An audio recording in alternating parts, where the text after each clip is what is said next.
Right. I am very pleased to welcome to the Planetary Regeneration Podcast my friend Owen Gaffney. And Owen and I met with one of our mutual colleagues and friends, Per Espen Stoknes, in the Amazon not too long ago, pretty recently, as we were both traveling down there to visit the village of Sharaminsa. And I still remember fondly, Owen, some of our long conversations as we were coming up the Pastasa River in the canoe. And I'm really excited to have you on the podcast.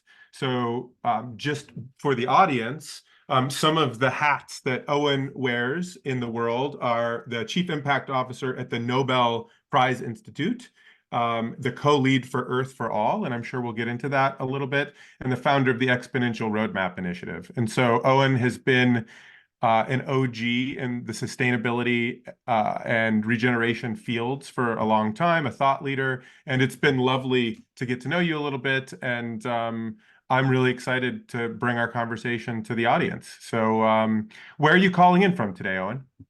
I am calling in from Stockholm. I live on the Stockholm archipelago, which is about 30 minutes outside of the city. It's like, I don't know if you've ever seen a map of Stockholm, but there's like 10,000 islands just to the right of it. And it looks, on a map, it looks as if these islands have been like windswept, but they're like been swept by ice during the Ice Age. And it's great. I mean, it's just an incredible geological feature. It's really nice. And we live on one of the islands, and then you kind of island hop by bridges and ferries and things to get into the city. So, and it's calling in like in it's a beautiful. It's like turned into summer. In the last week or so, we went straight from winter to summer.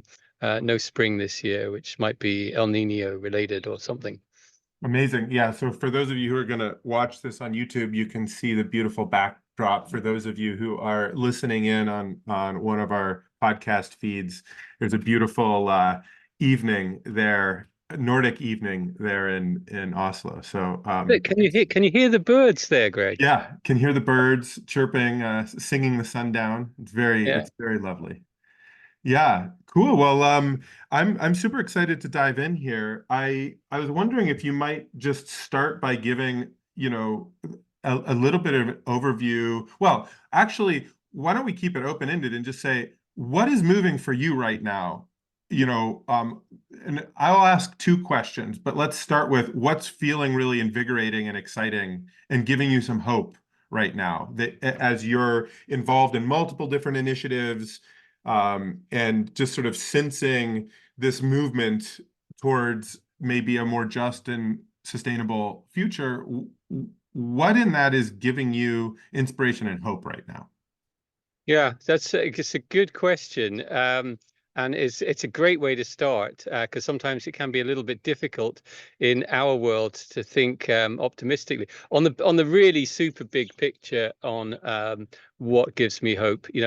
Over the last few months, I've been working with a Nobel laureate in physics, Saul Perlmutter, who won the prize in 2014. And he's at Berkeley. He discovered that not only is the universe expanding, but the rate of change that it's is accelerating. It's expanding and it's getting faster. That expansion is getting faster over time. And we're working on like a critical thinking project. And he's interested in everything, and we have a lot of talks about the kind of pessimism versus optimism side of things. And he makes the point that in fact we should be really optimistic about the world. Compared to 50 years ago, 50 years ago we had food crises, we had famines, we had pollution, we had poverty, we had population crisis, and we didn't know how to solve them, right? And right now, 50 years on, we know how to solve the population issue. We know that economic development reduces the number of children people have, and that population is now stabilizing. We're not going on an exponential trajectory there. we know how to feed 8 billion people. We actually know how current population on Earth. We actually know how to feed 10 billion people. So we know if the population goes up to 10 billion, we know how to do that. We didn't know that before. We know how to run an entire global economy on renewable energy. We didn't know that 50 years ago. And we know how to end poverty. So, in some ways, the future can be very, very bright, that we can feel very, very empowered if we have the right levers, if we have the right leadership. We can feel positive about our future. Of course, there's going to be big scares, which we're going to get into in this conversation, I think, with climate tipping points and other massive risks. But these are in our hands, and technology and and economic solutions are all there. So we just have to enact them. So that gives me a lot of hope when a lot of people talk about despair, talk about collapse.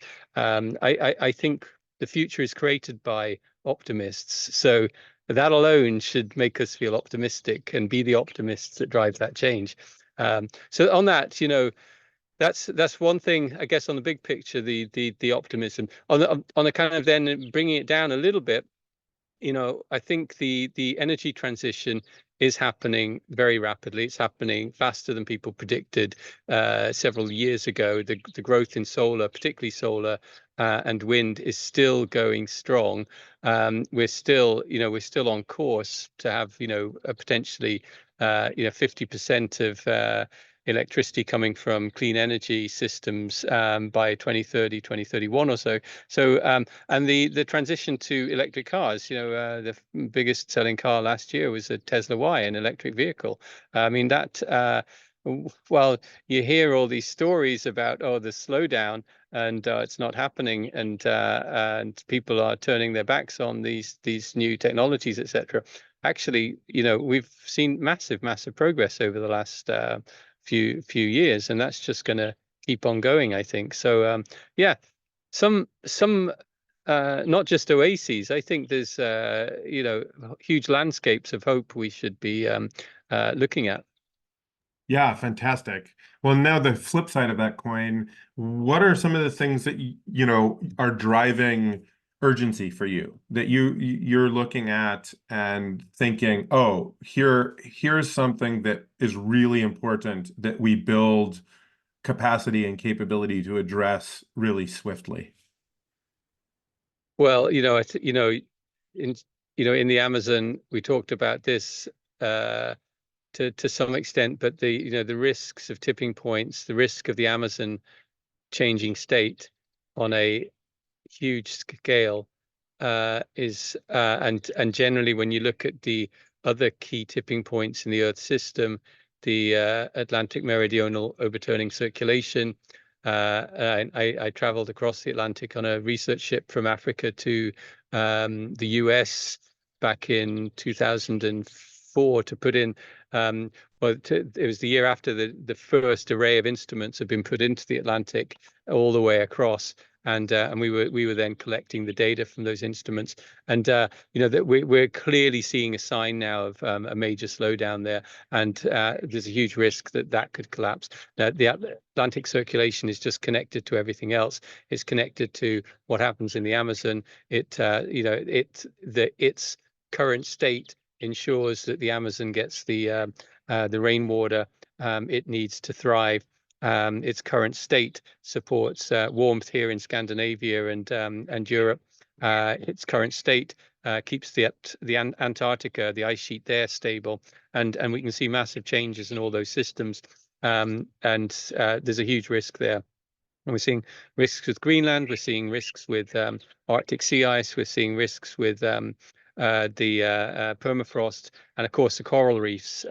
This year we're expecting another mass die-off event, another tipping point risk. So this really does keep me awake at night. We published a paper just before the pandemic in Nature, just arguing or just actually analyzing all tipping points and updating the knowledge on all of them, and to go from 2007, when the last update had really been done, to 2018, 2019, we'd gone from a point of talking about tipping points as some sort of possibility sometime in the future if Earth hits 3 degrees Celsius, to something where we're already seeing unprecedented changes right here and now on Earth, and we won't know 100% for sure if we've crossed a tipping point until way after the date, and we can't wait. So this is where, the optimism and the pessimism, is it's difficult to balance, because it's profound. It's changing the state of the planet for all future generations. They'll have to deal with it. They'll have to clear up with our mess. And it's happening on our watch. We can no longer say we didn't know. And in fact, I've just been working on a survey with Ipsos Mori, and on people's attitudes to planetary stewardship, to the state of the planet, to economic transformation. We'll be releasing the data over the summer, but 69% of people in G20 countries, the richest countries on Earth, all know that we're approaching tipping points. So this is something people are genuinely concerned about, and have some knowledge of these kinds of systems change. It's interesting, people who in Brazil, Indonesia, Mexico, people in emerging economies and who are living close to major ecosystems are more concerned and have greater awareness of tipping point risk. Well, that makes sense, because they may have a significantly stronger, up close and personal view of how fast systems change. Yeah. So given all of that, I mean, I'm tempted to go into, from your perspective, what are the nodal intervention points? Like, where are there especially important places for us to be putting our attention right now, given the probability of crossing these thresholds, the multiple different thresholds? Where is work best spent? And I think, I certainly have opinions about that. I think, maybe we share a common belief around the importance of the Amazon, for instance, as a place where, like, action now can have multiple co-benefits in supporting multiple different types of thresholds not being crossed. But you can clearly see what happens if that threshold does get crossed in the Amazon, and we're right at the edge, right? If we haven't crossed it already, we're crossing it in the next, year to 5 years. We're right at the edge of that. Where, maybe is that instinct correct about the Amazon, and where are the other places where, we need to not just sort of hold the line, but also be making restorative, reparative, regenerative gains in order to insulate from these tipping points, if possible? Yeah. So, and like on the Amazon, when you look at the graph of, how much the Amazon is storing carbon, and it's decreasing in a straight line over the last 4 decades. And if you literally just follow that, you just put a ruler out and just see where that line crosses the x-axis, where it gets to zero, it's something like 2035, right? It's the middle of the 2030s. So like a decade away, if we're on the current trajectory. A decade away, it becomes essentially, it starts emitting carbon. Yeah, it's a Yeah. net emitter. Yeah, Yeah. yeah.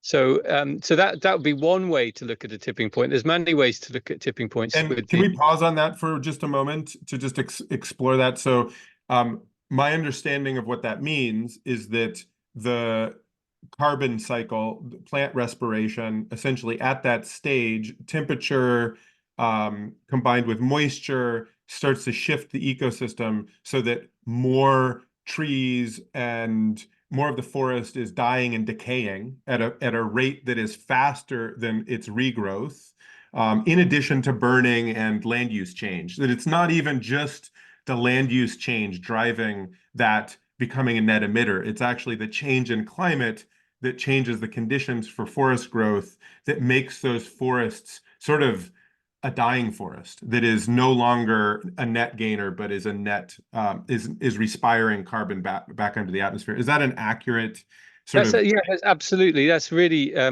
accurate. And in fact, some colleagues at Stockholm Resilience Centre did some modelling work, and and it's in a kind of hypothetical situation, right? So you have your global model, you have the Amazon, you have South America, you got the Amazon, and you've got the conditions, the rain conditions there, the soil conditions there, and then you strip out the rainforest, right?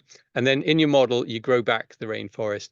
So what they did was they mimicked the conditions in South America, soil and water and other things 100 years ago. And then they stripped out the forest, and what would happen? A rainforest would grow back in the model, right? Yeah. Now they did the same thing today, and then they set the model to regrow. What happened? Well, 50% of the time a rainforest grew. 50% of the time it was more of a savanna, like a sort of grasslands with some trees, right? So in certain parts of the Amazon. So you could say, right now, what'll happen if bits of it dry out, do exactly that process you described, collapse and rot, or hit by fires or some other extreme events. Will a rainforest grow back, or will a savanna type of system grow back? And it's 50-50 in some places, right? And it's caveats, because these are very simplistic models, but that's an alarm bell to me, that intuitively, that's you can see that mechanism playing out. Right, and then you have the deforestation on top of that, which is essentially creating a savanna-like system. So that's the risk. That's actually another way of looking at the tipping point. Instead of like the carbon, that way you could look at it in terms of the soil and moisture conditions and whether they hit a tipping point. And the thing is with the Amazon is, as you're alluding to very strongly, that you have these twin drivers. We have the deforestation with a reasonable understanding of how much you could deforest before you hit a tipping point. We have the temperature going up, and changes to rainfall, and a reasonable understanding of how far you'd need to go to push a tipping point. But when you combine them, there's combined dynamics of deforestation plus the rainfall and heat, then you've got a lot more uncertainty. It's way more difficult calculus to try to figure out, but we're already seeing the impacts. We already have enough information we're sitting on right now to be really, really concerned that the tipping point is much closer than we thought 10-15 years ago. So that's it's just incredibly profound to think that we could we're going to affect that kind of change in the next few decades. But then, as you say, where are the other areas? As I think the Atlantic meridional overturning circulation, some people call it the Gulf Stream, but that's more the wind-driven surface current. This is the big circulation down below it. That we don't want to cross that. We don't want to cross it. How would we take action on that one? Is it purely an emissions? Is that purely, sort of, the more quickly we reduce emissions, the more quickly we mitigate that as a second order effect of climate change? Or are there other specific actions that, because in the Amazon, it's like, okay, we can work to fight deforestation, we can work to accelerate reforestation, we can protect indigenous territorial rights.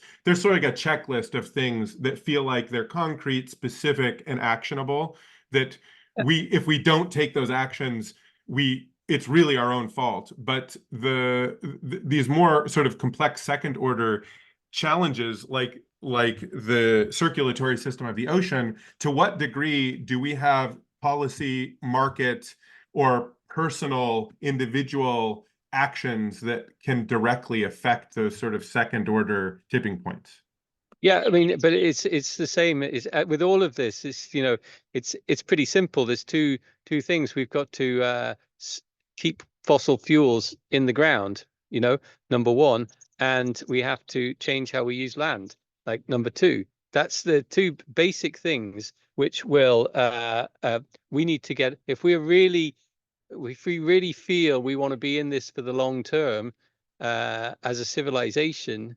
as a common humanity. They're the two things we need to get a handle on. We need And to how do manage. you feel? How do you feel from that perspective, which totally makes sense, and I resonate with. I'm curious how you feel directly about sort of the public political processes that exist, like the COPs, for instance, the nature positive commitments and the land use commitments at national, subnational, and corporate, corporate commitments that have been made, and the climate commitments that have been made, setting aside whether or not we're keeping those commitments.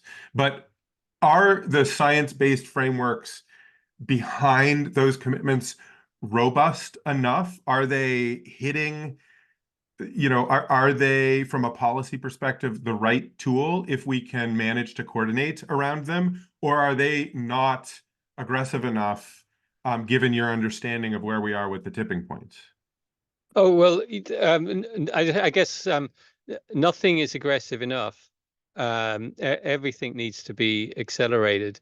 Even the most stringent targets need, we need ratcheting up without doubt. And of course, the issue is that so much of the action is on a voluntary basis because it hasn't been possible to get legally binding targets or to get legislation. So, just a paper out a week or two ago on banks and whether the world's leading banks are acting on climate. Now, they've made an agreement at several COPs ago, a voluntary agreement that they'd all club together and work to incentivize green investment and disincentivize fossil fuels.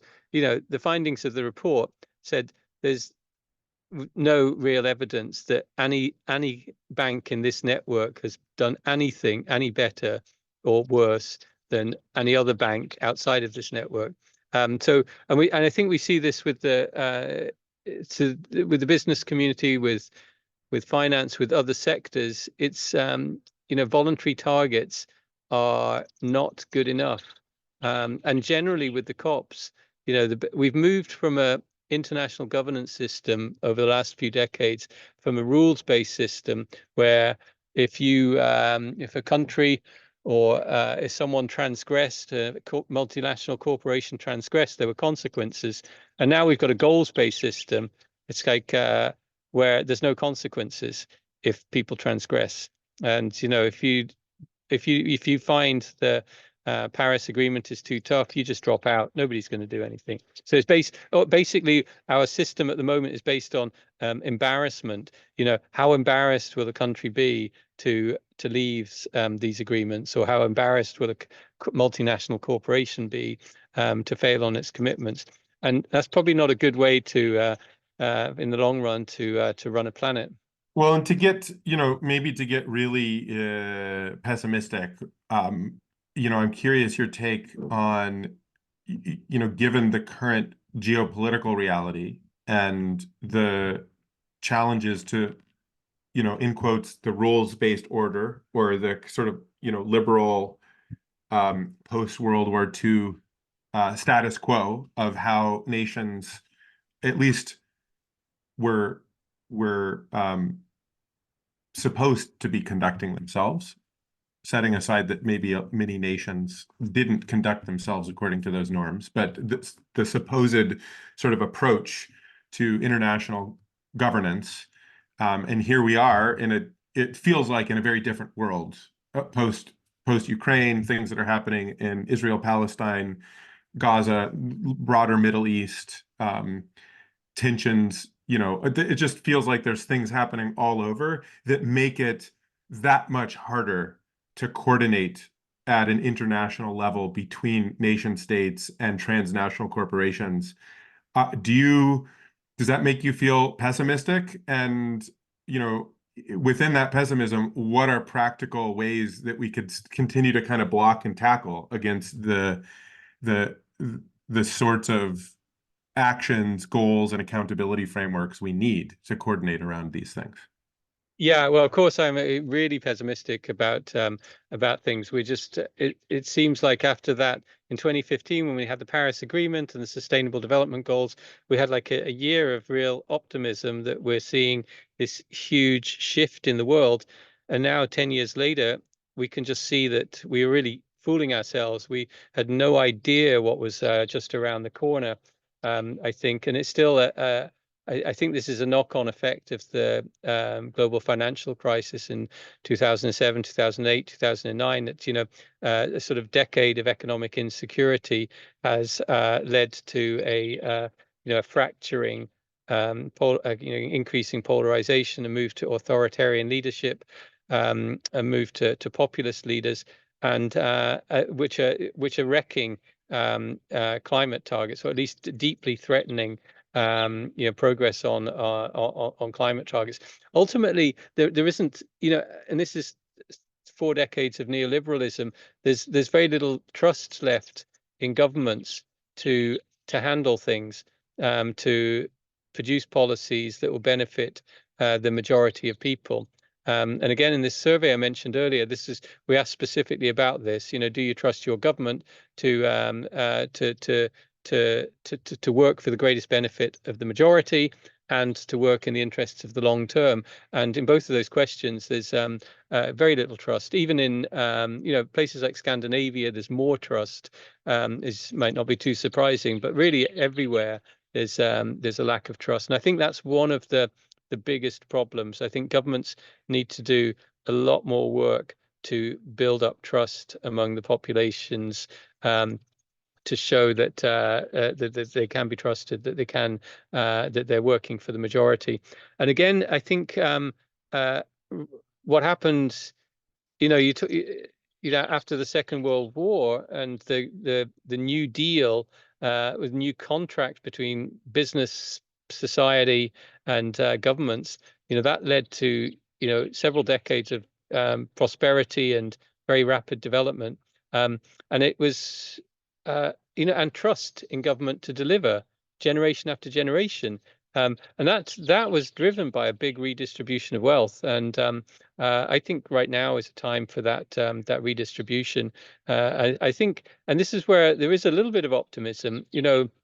The G20, the world's largest economies, a few years ago, Italy was host, and out of the blue, they pulled out a first workings of a global corporation tax, agreed by, and I thought, wow, I did not see this coming. I was actually speaking with the G20 secretariat, and they were as surprised as everyone else that this suddenly got momentum. And then this year, Brazil is hosting G20, and kind of out of the blue again, a wealth tax has emerged as the big thing, and a global wealth tax on billionaires, that would go a huge way to helping fund the transformation. But I think it would do more than that. I think it would also help rebuild some trust that, okay, this is fair.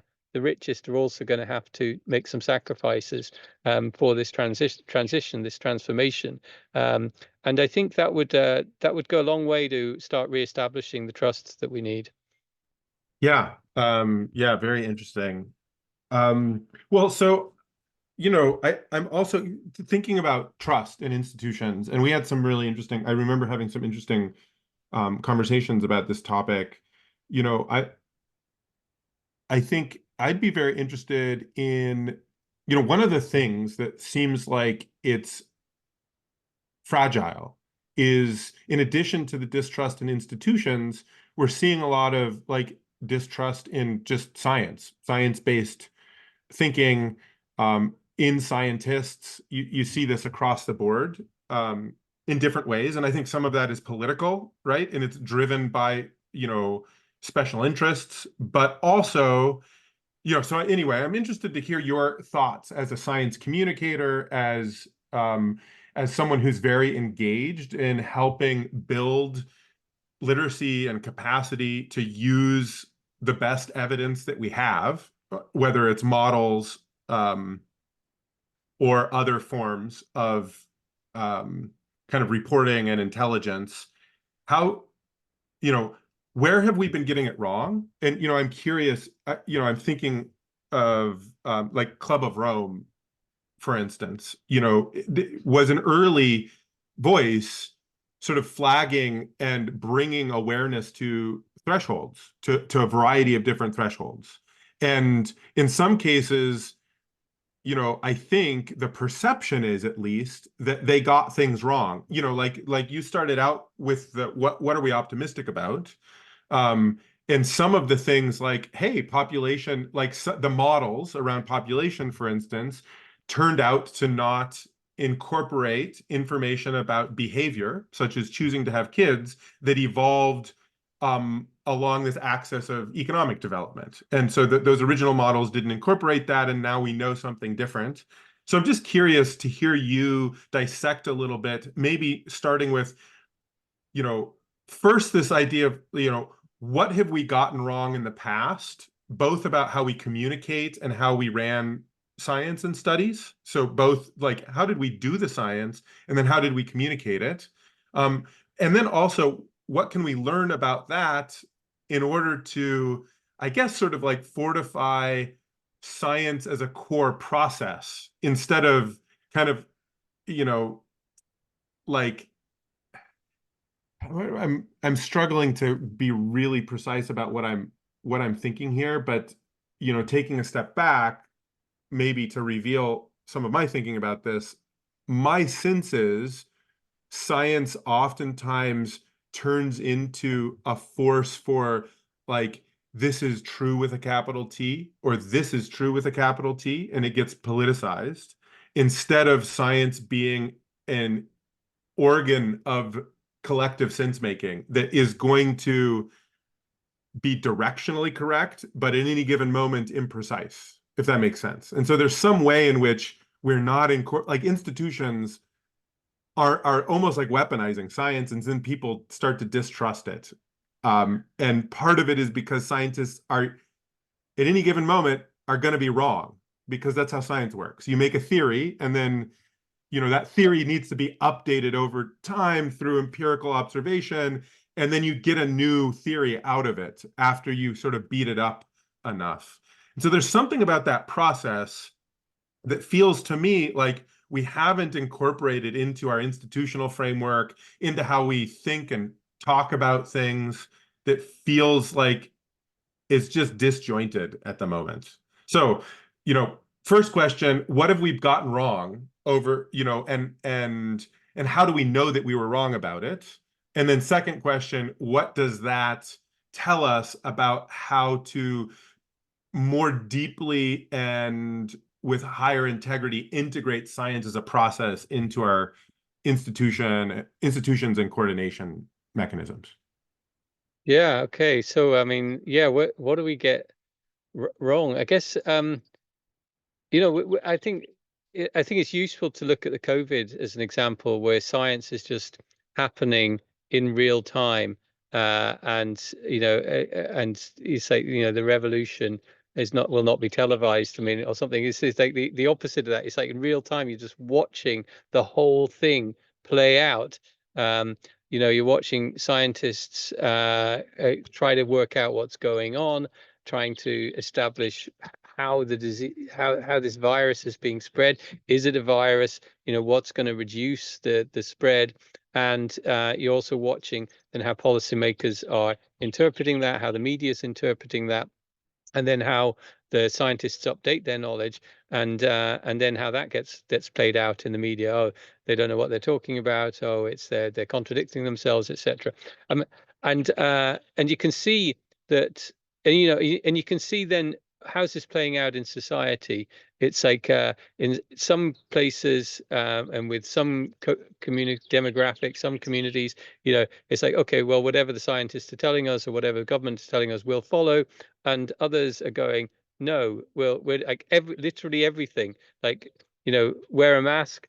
No, don't believe in masks. Masks couldn't possibly help, but the evidence shows they do help. And so he goes, well, I can find you evidence that says they won't help. And going, okay. And then if it's not masks, then it's the vaccine. Okay, you don't want to wear a mask now. You don't want. What's wrong with the vaccine? And it's a constant thing. And I was watching this play out and thinking, okay, it's literally every little step of the way. Some people just want to stop it, and is it really about the science of the health, or is it something else? And we see this with climate change as well. It's almost the same people who are skeptical about climate change are also skeptical about wearing masks and vaccines and things. And then it turns out that it's not the science they're skeptical about. It's big government. They don't want big government to tell them what to do, and they don't want to give a sort of mandate for government to expand. So that's definitely a large group of people who just see everything through that lens. And then we'll make decisions on that, and they see science as being part of this sort of global elite. But in fact, from my point of view, I see it as the opposite. I see science as like a foundation for society. It's like it's the system and process that's you would hope and you can see evidence for, that's helping everybody in society to lift up. We're all living better lives than we could possibly have lived 100, 200 years ago, and that's down to science. So I don't see it as an elite pursuit. It's an absolute. It's a pursuit of to support everyone. And where where are we going wrong? Well, I also think still the scientific community are the most trusted, or one of the most trusted groups in society.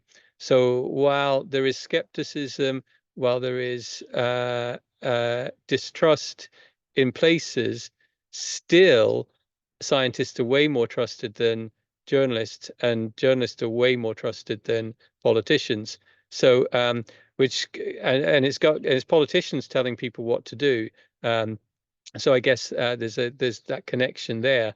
Um, so so where do we go from here? It's I think we've learned a lot from COVID. Um, we we still need to establish that trust, and we need to sort of somehow reduce the polarization. I think this is the thing that's crippling societies right now. Somehow go beyond people's go beyond the bubbles. But maybe I'll just finish by saying, we've been working on this course, this critical thinking course, and to really, because what we find out is that you not even scientists are taught critical thinking. Sometimes it's taught through osmosis. When you do your PhD, when you're doing your postdoc, you're watching how everybody in the community behaves, the scientific community, and you start emulating that behavior and sort of understanding, just through sort of conversations, how to think critically. I remember again talking to Saul Perlmutter about this. He said, he never did a class on critical thinking all the way through his education, and it seems crazy because it's such an obvious skill to learn and to be taught to scientists, and also an obvious skill to be taught to non-scientists to try to make sense of the world, particularly in this day of sort of information overload. So that's, I mean, in the long term, it's critical thinking is going to be critically important. Yeah, it's really interesting. I think one of my critiques of the scientific establishment has always been that they that they or we don't spend much time on the philosophy and ethics of science. Like people tend to get driven into specialties very quickly, right? And then be very focused on a specific subspecialties, and it gets very, very technical, very, very fast. It becomes very rarefied. You have much smaller subset of peers. You have a much harder time contextualizing like the specific work that's happening, whether it's studying a specific beetle in your entomology career, or a very specific set of gene sequences, or whatever it might be. We get very specific very quickly, and I think that larger understanding of the philosophy of science, sort of like a Kuhnian understanding of scientific paradigms and theories and how those change and how those don't change, and how that links to politics and egos and livelihoods and like the human part of things. It just feels to me like one of the things that one of the places that I would say we've gone wrong in establishing science as a really as what it could be and needs to be, maybe to drive behavioral change at the pace that we need as a society, is that kind of like the ethics of science, something almost like a Hippocratic oath for scientists that gets to the philosophical and ethical foundations of the role that scientists are playing and how that links into political systems and how that links into economic systems, and just like what it means.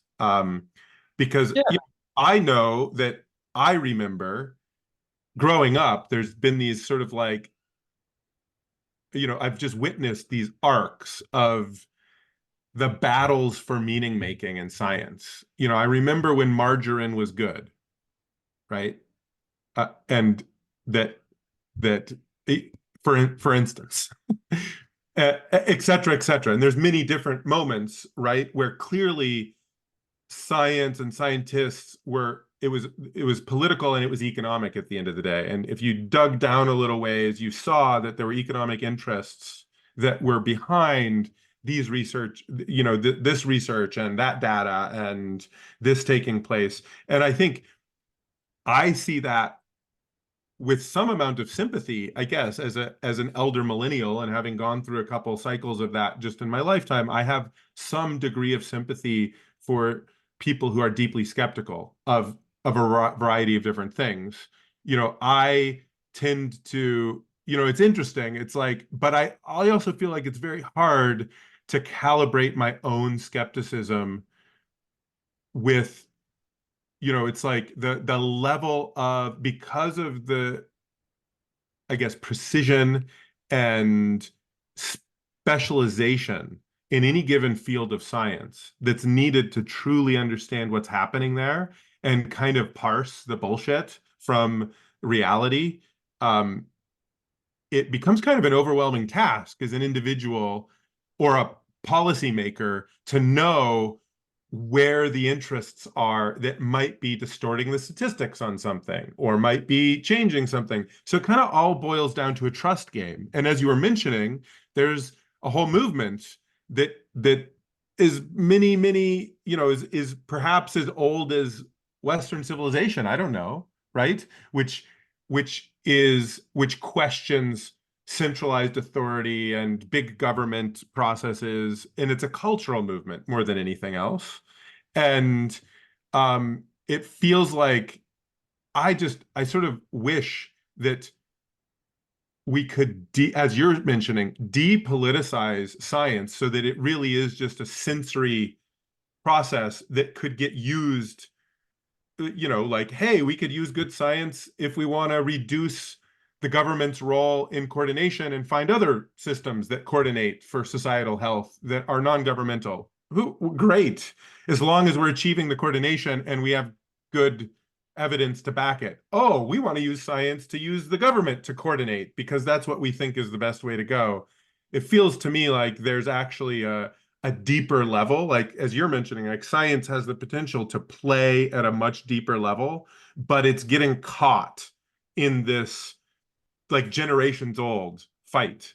And then the way we suffer is we're not able to coordinate and take action as a society through any means necessary, essentially, on these existential issues. Yeah. And I'm caught up with when one thing you said on margarine, because I remember my dad, he was a doctor, a medical doctor. And I remember with the margarine thing, I can't remember how many years ago. I was like maybe a teenager or something, and there's all this stuff on, margarine is good, butter is bad.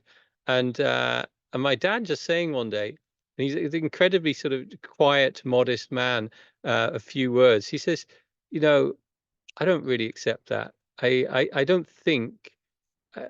he says something like, I don't think, I wouldn't be surprised if that gets overturned, at some Common point. sense sometimes. It's like it turns out, yeah, I mean, in that case, it's like, of course, people producing margarine and trying to, it's like that was a purely economic, it turns out that was like a purely economic thing. I mean, although maybe it was, I don't know. It's like it's hard to know. Was there some margarine conspiracy, or was it just that there happened to be an isolated study that maybe got blown out of proportion and society picked it up and marketing picked it up before it was really time to make such a giant sweeping statement? It's like we're not Well, calibrating our certainty and uncertainty around where we're at in a very good way. I think we're probably in a situation where you've got you've got the weight of the marketing budgets for very large corporations, are then grind into gear and start churning stuff out, and then the science community, which has virtually no budget for communications, and that's like a systemic problem with science and science communication, which we can get into, but has no budget for it. And so the as you say, just some studies might support that finding, and they'll be pushed out to the hilt in marketing and advertising, through football games. Oh yeah, margarine. Scientists find it better in X, Y, and Z. Blah blah blah, and nobody to counter it. And but over time, then it kind of like a balance comes through. I mean, I think and with in my experience with funding agencies for research, most research is funded by by the government through funding agencies like National Science Foundation and Natural Environment Research Council and others in the UK. And it's taxpayers' money. There's it's government priorities, and the vast majority has to be spent on the science. And it's very, very difficult to get any budgets for outside of the science, apart from just literally promoting the work, the research paper, or research papers that come out. It's so there's like it's asymmetric when it comes to science communication. We're always like in this massive uphill battle. And I totally agree with you. I mean, I say sort of on the ethics and teaching of the ethics of science, not to scientists and to society at large. Number one, it's a fascinating subject. It's like that big scientific ideas don't normally get overturned by groundbreaking new research just appearing. It's really when the old professors die and the and Totally, the and totally. the ideas can come along. And you can look at the battle with continental drift, which it seems like kind of remarkable now, sort of plate tectonics, continental drift. You can see a map of the globe, you can see Africa, you can see South America. Could they at one point been together? No, it was really not until the the 20s, 30s, 40s, and then 50s that really it became sort of okay, really well established that this is there must be something in this. And that was, you can see that as like the old guard dying and the new generation coming through, when all the evidence was very, very obvious, from 20s onwards. Yeah, and I think there's a more general. I'd even go more foundational than your point and say that at schools, you know, kids are just taught the way they're taught science, even in science classes, is as a sort of steady stream of facts, and you do your experiments and get the result that is factually correct. There's no Yeah. experiments where you could be wrong. You have to get the exact right amount of whatever chemical it is you're about to be produced, and then you'll be told why and how that works out.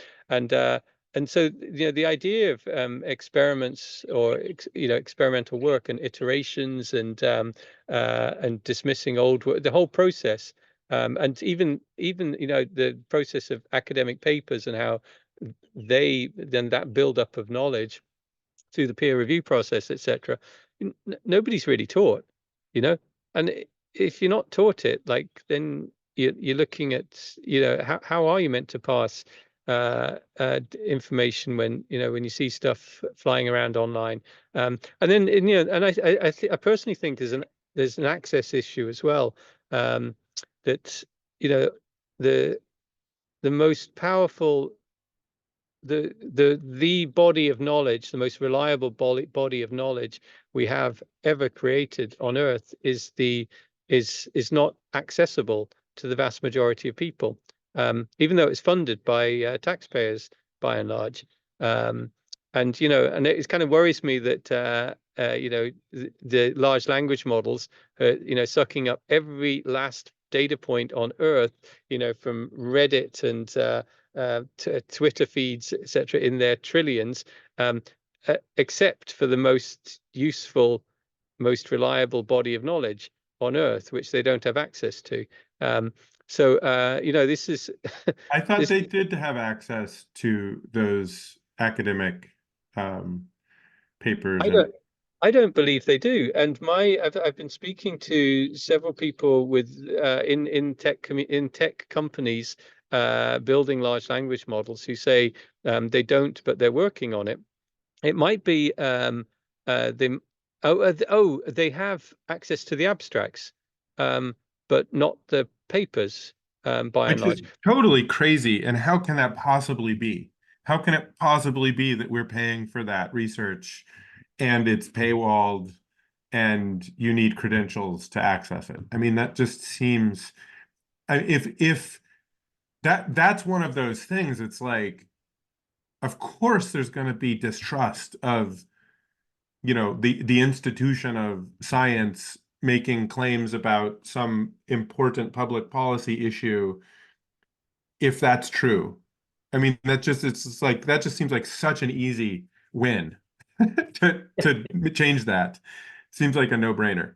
Yeah, completely, and we need some sort of disruptive business model to come along and wrest control from the 5 or 6 major publishing houses that are so binding. I mean, because the whole situation is worse. Not only are the companies paying, or you pay the companies to access the material, and universities have to pay millions of dollars often for a year's access to the major journals, and the public has no access really to any extent. But they don't pay for the academics to produce the material. So the content providers, it'd be like New York Times expecting all the staff on the New York Times to write the material for free and give it out as a service to humanity. All the publishing houses get all their material for free, and so it's like they're more profitable than oil companies. They have like the perfect business model, and taxpayer funded. That seems like maybe a nodal intervention.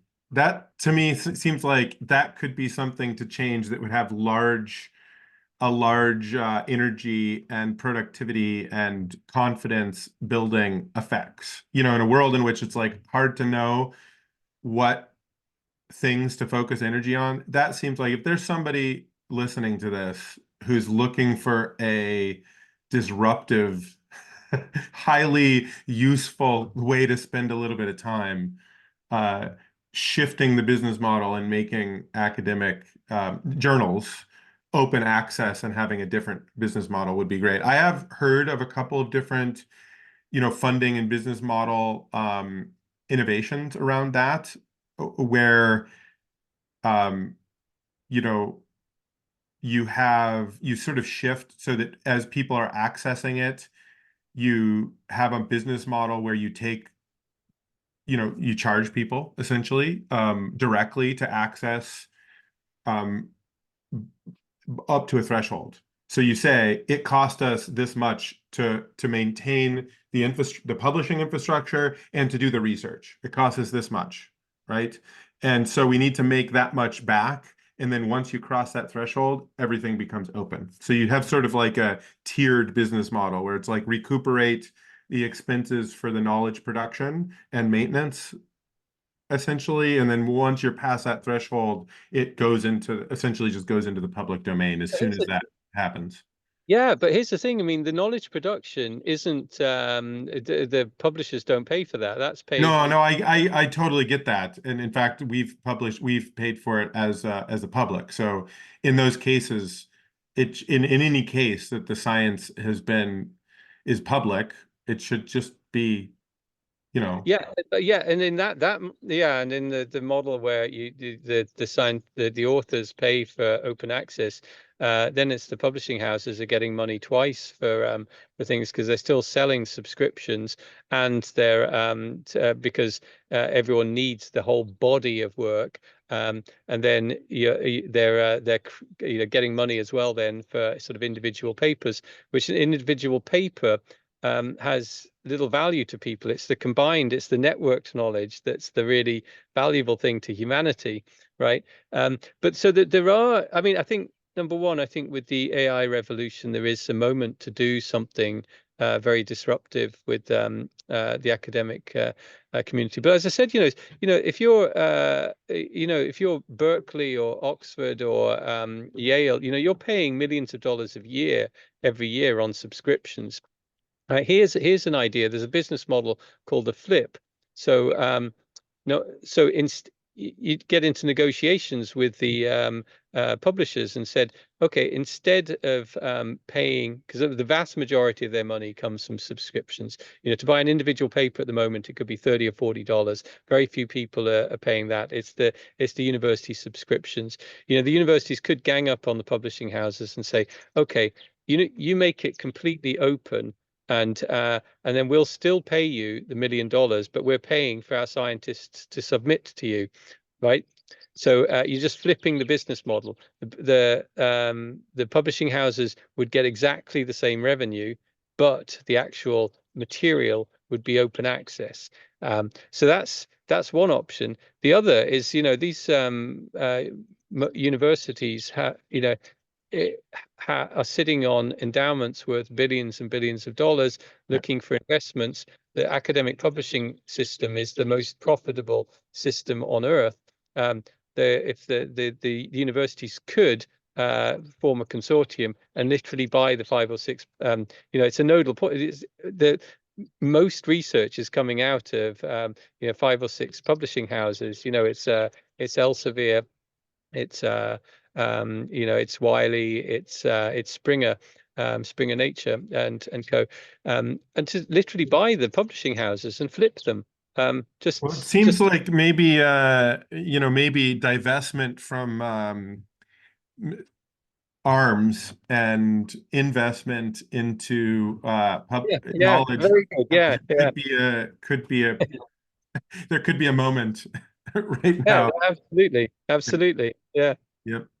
Yeah. Fascinating. I think that's a good one to think about. Well, now I want to maybe dig in and just shift gears here a little bit and hear a little bit more about Earth for All, and both the work that you all are doing and also maybe the book that you helped co-author and edit and bring together with a group of other great thinkers.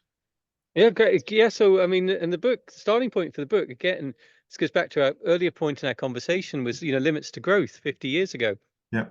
And we and limits to growth had they looked at multiple different scenarios, but the only scenario everyone remembers is the collapse scenario. Yeah. Right. So they looked at sustainability scenarios. They were largely ignored. And of course, we're tracking the collapse scenario very, very closely. And that should be quite worrying to us in terms of population and GDP and all the factors within the model. We're on that those rising curves to some extent. So they did very well 50 years ago on this. So we started working with one of the original authors of Limits to Growth, Jürgen Randers, on an Earth 3 model, a new system dynamics model. And that led to a report a few years ago from Stockholm Resilience Centre and others, and I was involved in that loosely. And then we were thinking about a follow-up project, Earth 4, where we'd develop the model further. But then we wouldn't just rely on modeling. We'd also build a community of economic thinkers thinking about sustainability, sort of going beyond the traditional mainstream macroeconomic ideas. You know, what's the economics for the next century that will help stabilize the planet? You know, in a way. So we were looking really at one question. You know, can the global economy run? Can we all have well-being? A high standard of living within planetary boundaries? So that was the question we were looking at. We didn't want to look at collapse scenarios. We wanted to look at, you know, the positive scenarios. What's the most likely routes to get there? And so we did this modeling out to 2100, and what we and with the Transformational Economics Commission, you know, we concluded that number one, I think is an important conclusion, that we can live within planetary boundaries to some extent. There are still serious risks. So we were talking about tipping points earlier, and we can all have a high standard of living. You know, 10 billion people on Earth potentially. But we need to act now, and we looked at two scenarios: too little, too late. We called one, which is the course we're on, and the giant leap. What happens if we take a huge investment, put huge investment into a transformation over the next, particularly decade, but sustained then over the next 40, 50 years, to put us onto a sustainable pathway? And we, you know, we costed it out. We looked at what were the policies that were most likely to take us there. So the modeling work really looked at, you know, if somebody suggests an economic policy, you know, often, you know, you think, okay, this sounds like a good idea, but when you scale it up to the planetary scale with, you know, 8 billion people, you can find many policies don't really move the dial. So what are the policies that will actually move the dial? So they're the kind of 15 policies we propose in the book to drive the kind of change we really need. And 15 policies over, you know, five grouped within 5 major turnarounds. One on energy, one on food, one on inequality, one on poverty, and one on much greater gender equality on Earth. Yeah, fantastic. Well, yeah, I've been very much appreciating it, and I think they kind of work to ground these different scenarios, and understand the thresholds and relationships and choices between them is just super important. I'm curious how you're perceiving sort of its reception, and you know, as authors, the group, the collective of authors, are you all perceiving that it's having the type of effect that you were hoping to kind of forward conversations and galvanize action? Yeah, well, you know, we launched the book in 2022 at the New York Stock Exchange, sort of ringing the bell on on the Friday there, and we thought that in itself was a kind of strange signal. We were just thinking, what, we're here in the heart of the capitalist machine, and we are launching a book that is saying we need a massive economic transformation. We need to move away from the model that's been running the world for the last 40 years. So the fact that we were welcomed with somewhat open arms there was quite nice. And the reception has been fantastic. We've been really sort of overwhelmed with how it's gone. I mean, the project itself, you know, we thought then we'll we have a 2-year project. We'll finish with the book, we'll launch the book, and then we'll see what happens. That was the end of the grant and end of the process.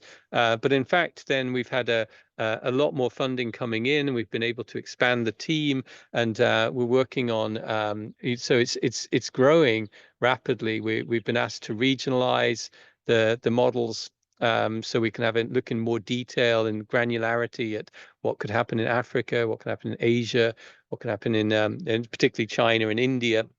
What could happen in North America, South America, etc. And then we're having a lot of interest at the nation state as well, on what do the findings mean for Germany, for Austria, for Kenya. We're speaking to many countries, including Ukraine. The Ukraine Foreign Ministry contacted us about discussing the Earth for All model and Ukrainian development, hopefully, if this war can finish soon. So we're finding interest in a surprising number of places, and so it's giving us a lot to do. It's really energizing us. It's challenging us to improve the modeling work, improve the analyses. So it's going well. Fantastic. And the models behind this, are they open, and can people like kick around with those models? Are they in Python or something? Is there a GitHub repo that people could be playing with and add and contributing to, or participating in localization work in some way? Yeah. I mean, so the models are accessible. We have a GitHub, so for access, and we're actually, one of the things we're developing at the moment, though, is a user interface. We want to create something that anybody can sort of move the dials on. You can to some extent right now, but you need to be have some for it to make sense. You have to have some expertise probably in system dynamics, or at least a keen interest. So we want to create a This is model. very exciting. No, I just, as you were talking about that, I was like, oh, I should just Google this. So I see that that using the world dynamics frameworks, um, and in using Julia, you can run the Earth for All models locally, and yeah, fantastic. And you can see the copies. So just for those of you who are listening who are geeky, I think there's a really interesting, I mean, there's just such an interesting opportunity here, I think, to be linking economic mechanism design, in the world of that I'm in, and sort of the thinking about next generation governance, coordination in economics, this sort of model and simulation tool, and linking it to economic model and simulation tools, where you start to potentially link monetary issuance systems and financial mechanisms, tax systems, directly into models of ecological states and thresholds and other pieces. It's complicated, but it's really interesting to start to think about agent modeling and doing other things like that. So I'm sure there's a few listeners who might potentially get excited about maybe linking this to some of the economic modeling taking place in our regenerative finance movement. Oh yeah, definitely. No, that sounds really good. I mean, and there's some novelties in the model as well. Like putting in a well-being index and a social tension index in there, and there's many sort of it's going through sort of multiple iterations all the time, actually, and with several different sort of modelers working on it. So no, it's very exciting. Yeah, and as I said, we'll have another kind of more simpler model to play around with, a kind of model that we could take to like citizens' assemblies, or to business consultancies, and allow them, like the En-ROADS. I don't know if you know the En-ROADS, which model from MIT, which largely looks at emissions and solutions to emissions at a global scale. I think what we have is like the En-ROADS, but goes beyond energy to also, consider land, economic systems change, in investment in education, etc. All of these things. Demographics and things. So no, it's very exciting. It's a great tool. Fantastic. I'm just tweeting about it. Very, very exciting. I think I'll have to take a little look. I myself am only I don't know Julia at all, so I will be mostly useless. But I'll be interested to look at the docs and just Well, you know look what at you should and do. look at the parameters and some of the other things. And there may be some other people in the community who are and are excited about maybe leveraging this, using it. I'm curious. I was just recently in Bhutan, which was amazing. But And just before we get to that, oh yeah, you should set up a session with Per Espen and take you through the model yes, on the system that'd be actually, awesome. and then you'll be sort of all set up. That'd be amazing. That's a great idea. And yeah, I love that idea. So well, I was actually sort of still on the model, but I was just recently in Bhutan, and of course, while I was there, I was at their new fantastic national law school, and we were talking a little bit about some of their legal frameworks, and also we were learning about their gross Yeah. domestic happiness, gross national happiness, G&H framework, which is so I'm just curious, when you created the well-being index, who is working on that? What prior art does that connect to, that sort of social side of modeling? And yeah, does it connect at all to the G&H work that Bhutan has done, or was it a sort of separate and different approach to modeling well-being and policy implications? Well, I think they're all connected, and so the foundation for the Wellbeing Index model is the Wellbeing Alliance definition of well-being in 5 different dimensions, including sort of carbon, but but also other dimensions of well-being, like economic security and connectedness into society. And so we thought, because the Wellbeing Alliance is an established political grouping, well-being countries, New Zealand, Finland, Scotland, Wales, Iceland, plus networks of policymakers and economists, that we thought that would be and also with their framework, it was something where we could find proxies to look at with our model, which will always be quite general. That works. But all of that, I mean, is this you have to choose your framework, and there's going to be similarities with Bhutan as well, because while it's nicely framed as happiness, it's about well-being ultimately. They're not a million miles apart, I would say.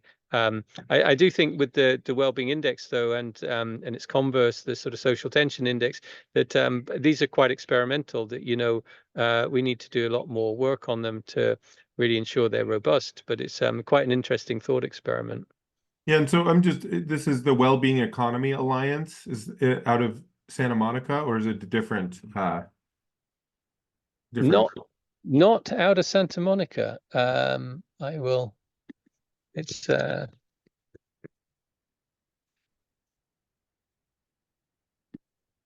the wheel. If it says it's out of Santa Monica, that's slightly surprising. But that,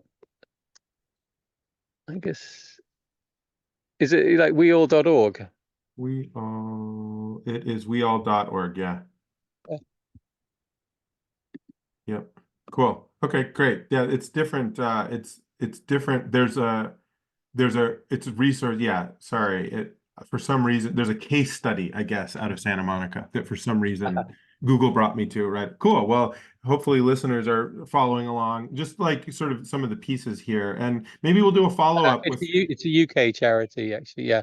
fantastic. Yeah, so maybe we'll do a follow-up just with Per Espen to dig deeper into the model. I think it's just really fantastic to try to understand, how these sorts of models and tools are assembled, where there's more work to do. And again, how do they link to decision making and more holistic forms of value, economic systems that end in regenerative outcomes and well-being outcomes. So that's very exciting.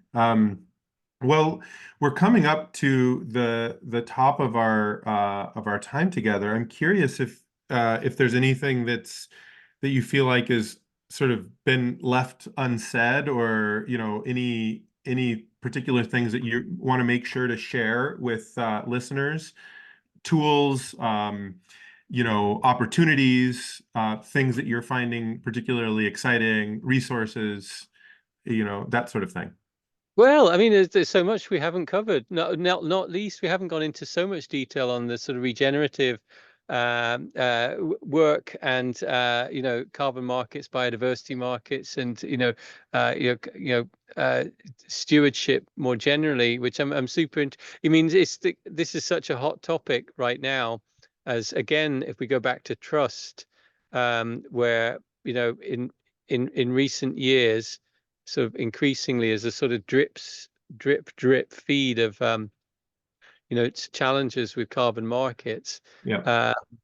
and overselling of some in some places, and then the risks of destroying trust among the business community.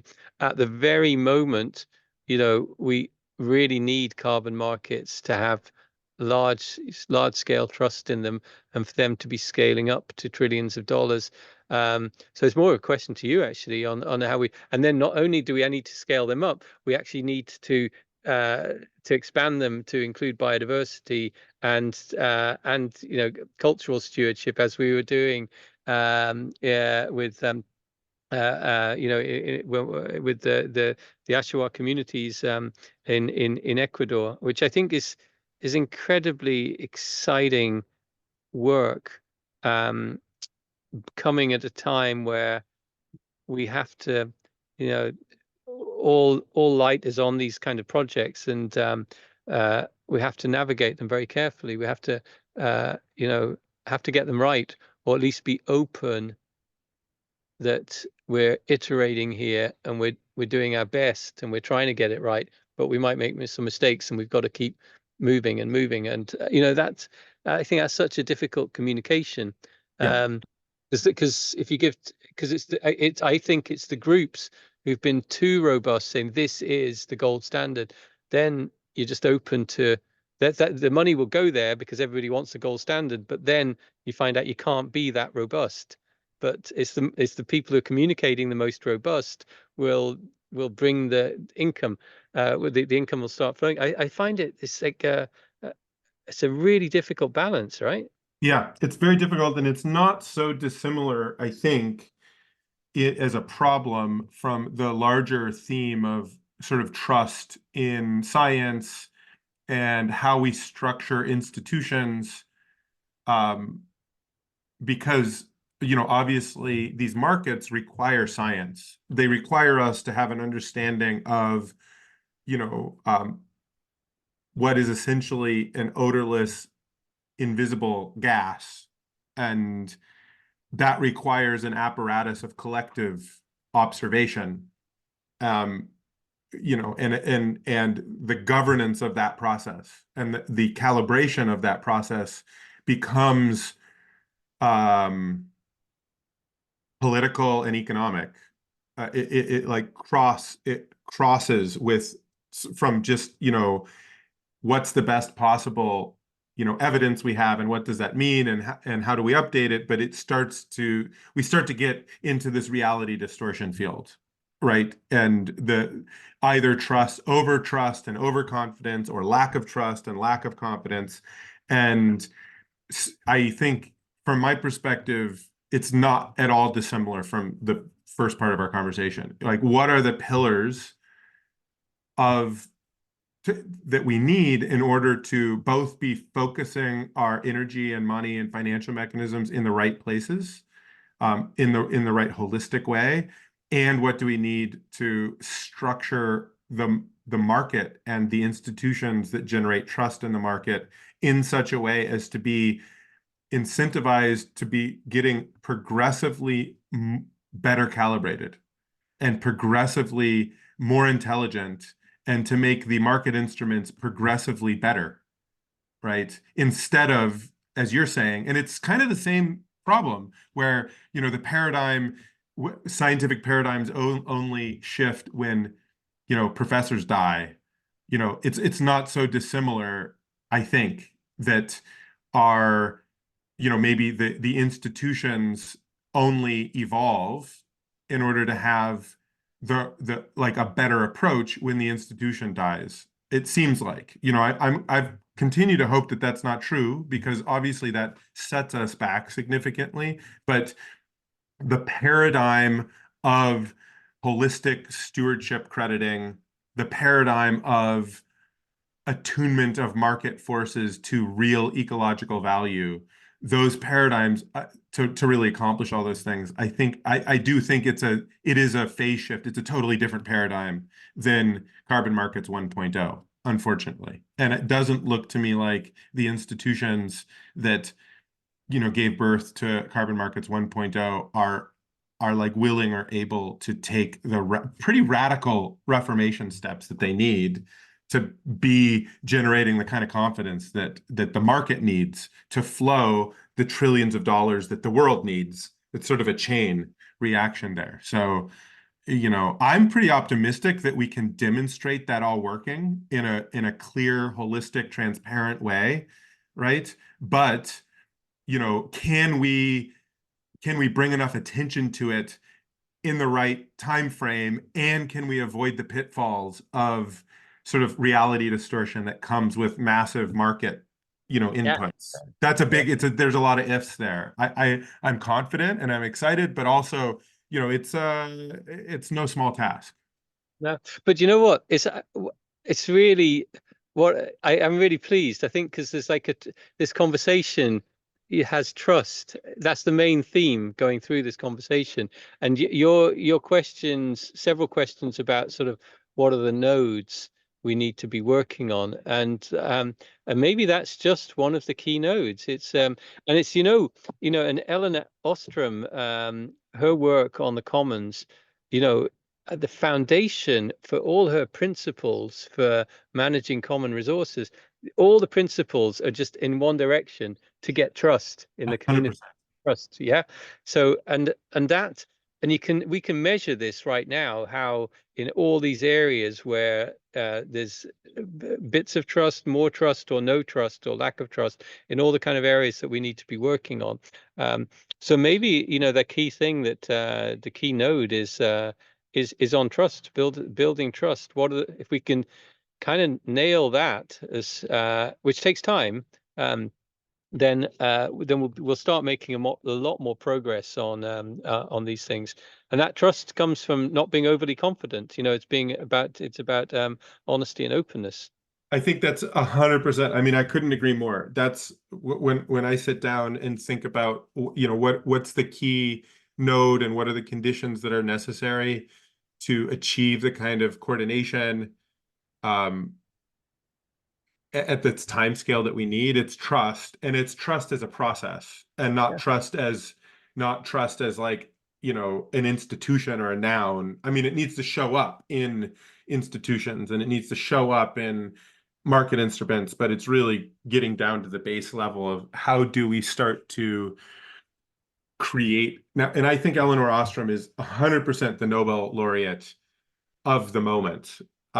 When it comes, how do we expand her work into nested commons and nested systems, and explore the boundaries and thresholds. There there may be phase conditions where you shift between commons and states or commons and markets, and you need some like translator, some trust translator to make that phase shift, you know?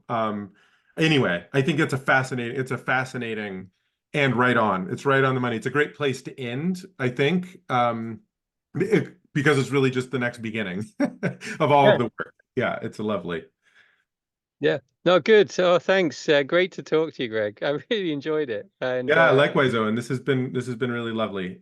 So I'll go ahead and end here.